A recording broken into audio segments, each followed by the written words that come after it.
E aí, quinto ano, beleza? Quinto ano, a gente está aqui para nossa aula de história dessa sexta-feira, #sextou, certo? E a gente vai continuar falando sobre a primeira República do Brasil, que também é conhecida como República Velha. Nas aulas anteriores, a gente viu que, de acordo com a Constituição de 1891, quem era considerado cidadão e quem não era considerado cidadão, certo? E a gente viu, né, que as mulheres, elas travaram uma luta, né, para que elas pudessem ter o direito de votar, né, de votar e de participar das eleições, né, no país. Bom, agora a gente vai continuar, né, falando sobre a República Velha, né, no caso é a Primeira República, só que agora a gente vai falar de um assunto muito interessante: os coronéis, os eleitores e as eleições na Primeira República. Então agora a gente vai ver como que funcionava de fato as eleições na Primeira República. Bom, então a partir de 1894, a presidência da República passou a ser ocupada por grandes proprietários de terras ligados aos partidos republicanos do estado de São Paulo e de Minas Gerais. Então, como a gente já viu, né, até de 1889 até 1894, a presidência da República vai ser exercida por militares. Primeiro vai vir o Marechal Deodoro da Fonseca, depois vem o Marechal Floriano Peixoto. A partir de 1894, a presidência da República vai ser ocupada por proprietários de terras, por pessoas que eram donos, né, de grandes porções de terras. Então a gente já consegue deduzir que eram pessoas muito ricas, certo? E esses proprietários de terras, eles estavam ligados aos partidos republicanos do estado de São Paulo e do estado de Minas Gerais. Então foquem bem nesses dois estados. A partir então de 1894, a presidência da República vai ser ocupada por proprietários de terras, né, que são ligados aos partidos republicanos do estado de São Paulo e ao Partido Republicano do estado de Minas Gerais.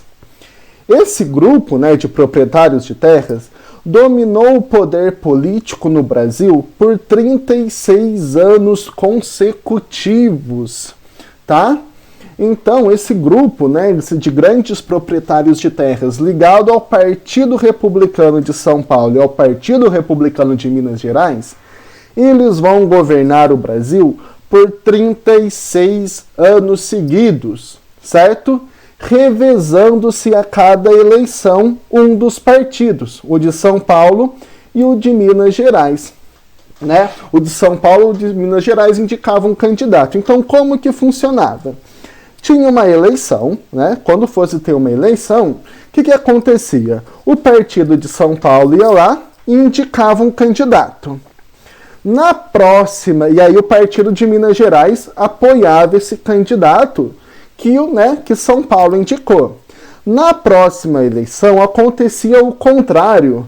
Minas Gerais indicava um candidato e o partido de São Paulo apoiava esse candidato, certo? E acontecia esse revezamento.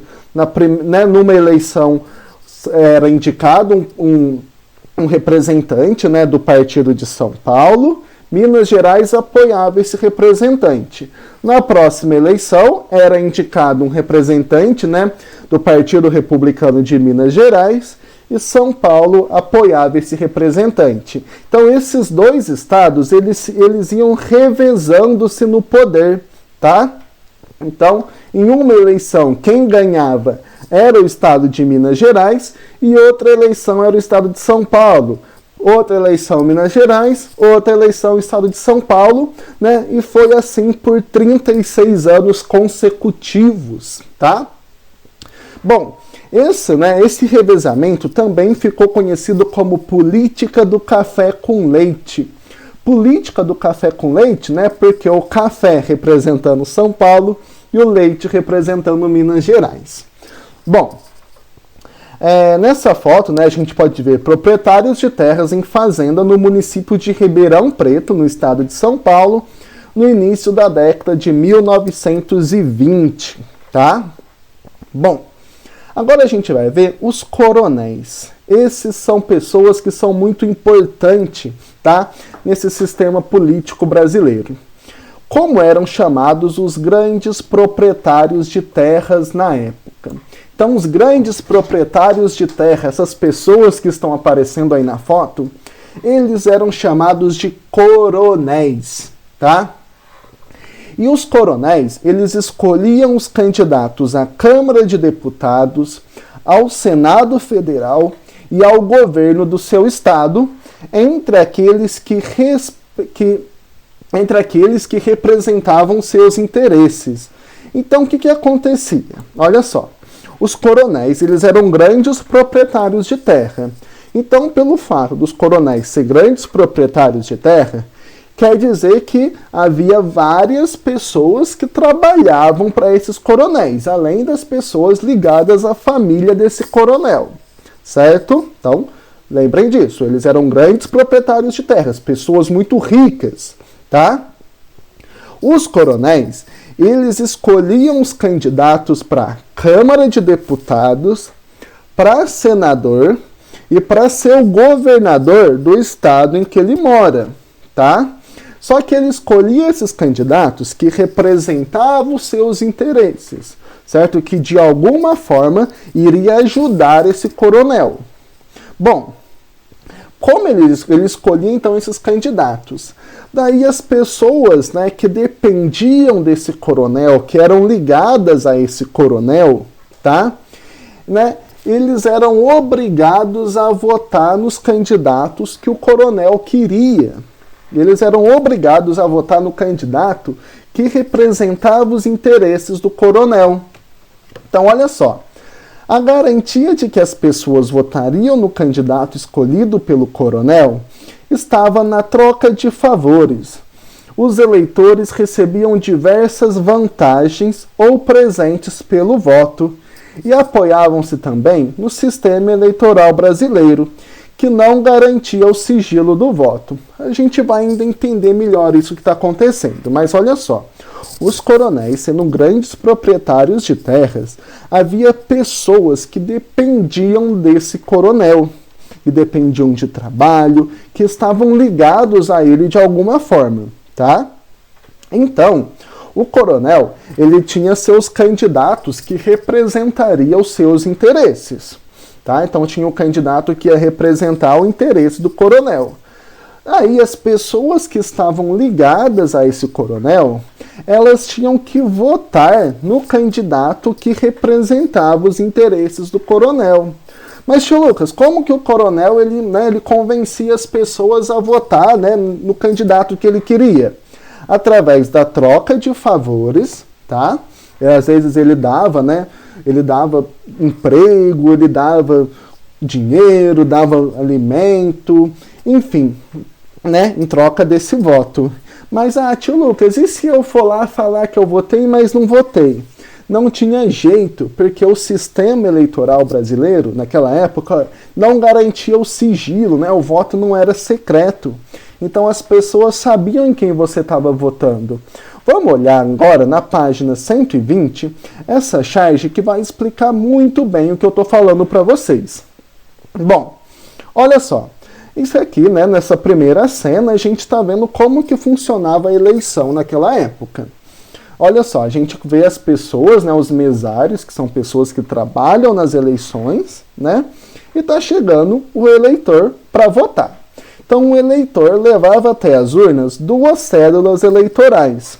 Então olha só, na hora que o eleitor ele ia, né, votar no seu representante, né, em quem ele queria votar, ele levava 2 papelzinhos, aonde vai estar escrito, né, em quem ele estaria votando.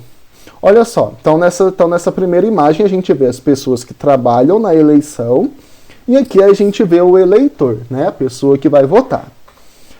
Aqui, né, nessa imagem a gente olha só, o eleitor entregava as 2 cédulas para os mesários. Elas eram datadas, né? Então colocava a data, o dia da eleição que estava acontecendo, né? A eleição, e rubricadas para terem valor de documento, né? Então era colocada a data e o eleitor assinava.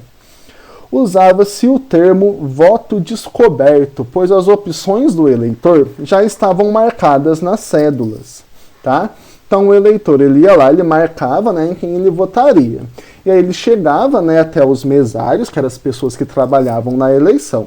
E aí ele ia lá, né, e entregava uma das cédulas, né, um dos papelzinhos ele entregava, né, para o mesário. Olha só, somente uma das cédulas eram depositadas na urna.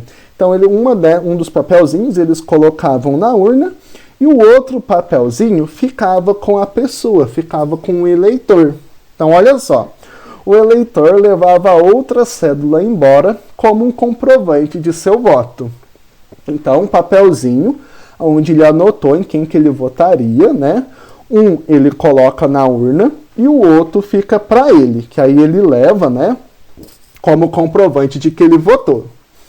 E aí uma das formas de controlar os eleitores ela era pela conferência da cédula que ele levava como comprovante do seu voto.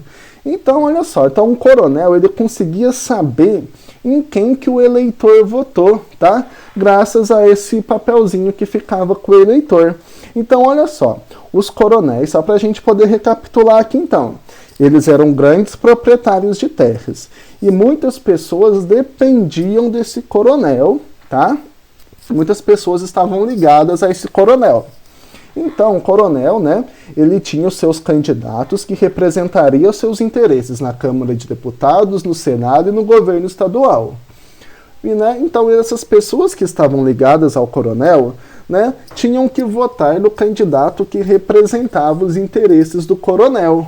E uma das formas, né, do coronel saber, né, conseguir ver, né, de conferir quem né, que essas pessoas ligadas a ele votou, é através dessas cédulas, né, de comprovante de voto. Bom, com esse processo eleitoral, os grandes proprietários de terra de São Paulo e de Minas Gerais conseguiam controlar o voto das pessoas que estavam sob seu domínio, que podia ser parentes ou empregados, exigindo que apresentassem a cédula, né, o comprovante para conferir o voto. Quando esse tipo de controle não era suficiente para garantir a eleição de seus candidatos, alguns até falsificavam o registro dos votos, tá? Então, olha só, por conta, né, do sistema político brasileiro naquela época, né, não ser sigiloso e também, né, de ficar com um dos comprovantes de voto, era fácil o coronel identificar se a pessoa votou no candidato do interesse dele ou não, tá? Mas era dessa maneira que o coronel garantia, né, que as pessoas votassem em um candidato do seu interesse, tá? Bom, então, né, esse era como que era o sistema político daquela época, certo? Então a gente viu que o Brasil, né, por 36 anos consecutivos, quem governou foi Minas Gerais e São Paulo, também ficou conhecido como política do café com leite, tá? Em uma eleição, quem governava era o estado de São Paulo, outra eleição, quem governava era Minas Gerais. E assim, né, durou por 36 anos. Bom, a gente viu, né, que os grandes proprietários de terra, os chamados coronéis, eles escolhiam quem que eles votariam, né, para a Câmara dos Deputados, para senador e para o governo do estado, tá? Então, pessoas que corresponderiam ao interesse do coronel. E, né, para que ele garantisse que essas pessoas que correspondessem aos seus interesses ganhassem a eleição, as pessoas que estavam sob o domínio do coronel, seja amigos, seja empregados, seja parentes, eles obrigavam, né, as pessoas a votar no candidato do seu interesse, tá? E eles conseguiam conferir, né, em quem a pessoa votou através do comprovante do seu voto. Beleza, pessoal? Então esse vai ser o primeiro vídeo, tá, da aula de hoje. eu volto daqui a pouquinho, né, para explicar para vocês a atividade 2, né, para falar mais um pouquinho sobre esse assunto. Beleza, pessoal? Então até daqui a pouco.